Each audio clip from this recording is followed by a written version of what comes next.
And it's not uncommon to hear about cyber attacks. It seems the minute we let our guard down, cyber criminals invade our privacy, steal our secrets, and in some cases, our identity. And their weapon of choice? A computer. But now some former military men and women, they're in training and they're learning how to fight back. Instead of using artillery, these military vets are using algorithms as they head to the cyber battlefield. We want to gain initial access Military vets in training to a system or to an individual. Leaving the front lines of active duty and getting ready for cyber warfare. How big of a threat are cyber attacks? That's a difficult question to answer. Why? I would say, what are we comparing it to? I would say, it's different than a nuclear threat, but I would say that it can be as significant. This is a tour of duty some veterans are eager to sign up for. They're learning to be cybersecurity experts, spotting and identifying online threats and attacks that harm communities and businesses in the U.S. I've heard for the first time in our nation's history, there's some serious adversaries out there that are looking at the private sector. Scott Anderson is a retired Air National Guard commander. He's now executive director of the Forge Institute in Little Rock, where they handle all things cyber for businesses, individuals, and in this case, a training academy for veterans. You're going to be assuming that everybody is out to get you. Marine Corps veteran Tony Lakota teaches classes here. Those different attack vectors. And says his biggest fear on the internet? People really is what it boils down to.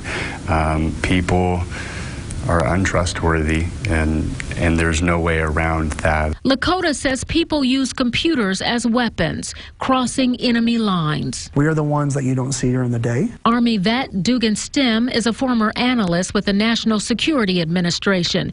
He's familiar with cyber adversaries, but is now ready for battle in the private sector. What are you learning here that you didn't already know? Right. So I gained the analytical skills that I needed there, but not have the hands-on cyber training that you would need. Training to get a civilian job, and according to Anderson, there are plenty. Last I heard, there was like 3.2 million open cybersecurity jobs across the country. While most of those are not entry level, Anderson says their students will qualify for experienced positions and will likely get them. Veterans who go through this class have a 100% chance of being employed if they want it. I would say that there's a 99.9% chance they're going to get a job. Military vets on an internet battlefield, breaking codes, building firewalls, and reinforcing access denied for cyber enemies. And veterans from all over the country learn at the Forge Institute. Many of them take classes virtually. And in case you're wondering, classes are not just for veterans.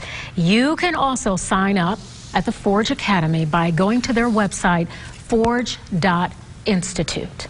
That's fascinating. I didn't realize it was open to like people such as you and me. Very interesting. We could go. I tell you what, it's great to see that this is going on in our very own backyard here in the state of Arkansas. But they're going after enemies who are hiding behind the computer monitors. Right. Did they offer up any kind of trade secrets or things besides the common sense, suggestions that we might hear on how we can better protect ourselves? Well, actually, it is a common sense suggestion. They said, because I kept asking them this question, and they all said, don't click on the link. And basically, what they're saying is some of the cyber security breaches that happen in businesses are because employees clicked on the link, which opens the door for cyber criminals to come in and invade that space. So, that goes for folks at home. Don't click on the link. And when you're at work, don't click on the link. Just one click can destroy so many things. It can really wreak havoc. Yeah, interesting. Great story. Thank you.